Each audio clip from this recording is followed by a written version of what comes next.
মমতা ব্যানার্জি এই রাস্তাটা অপবিত্র করে দিয়েছিল, আমরা আজকে পবিত্র করলাম।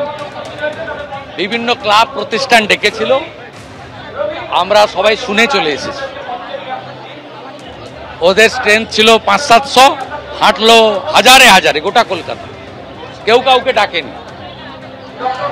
আজকে আপনাদের মিছিলে তো বিবেক অগ্নিহোত্রী অংশ নিয়ে, এইটাই দাবি, এটাই দাবি। It's the only solution.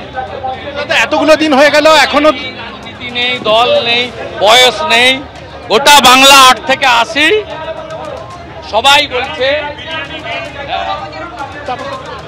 এখানে গাড়ি বিরিয়ানি নেই, মমতা ব্যানার্জি দড়ি নেই, 100 দিনের কাজের লোক নেই, সাদা সর্বত্র এটা বাংলার সর্বত্র যেটা হচ্ছে এটা আনঅর্গানাইজড মাস, সাধারণ মানুষের প্রতিবাদ।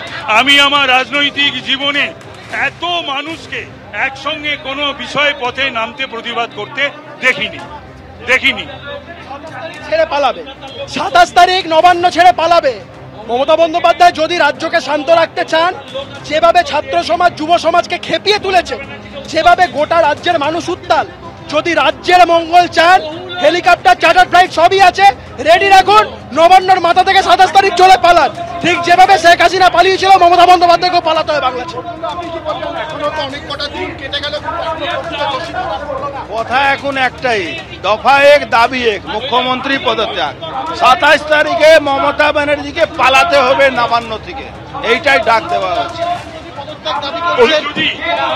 যদিও পদত্যাগ দাবি করা হচ্ছে, ওনার যদি গণতান্ত্রিক মূল্যবোধের প্রতি, নৈতিকতার প্রতি আর মানুষের প্রতি যদি ওনার শ্রদ্ধা থাকতো, তাহলে শুভেন্দুর কাছে নন্দীগ্রামে হারার পরে তারপরে আবার ওই উপনির্বাচনে দাঁড়িয়ে তিনি মুখ্যমন্ত্রী হতেন না।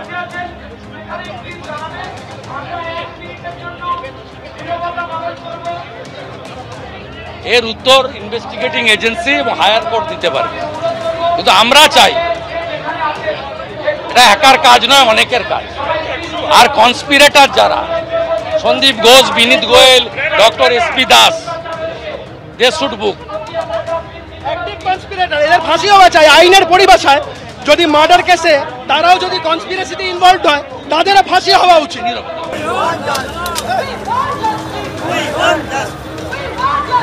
মিছিলের ছবি আপনাদের সামনে রেখেছি, যখন রাস্তায় আগুন জ্বেলে প্রতিবাদ দেখাচ্ছিলেন বিজেপির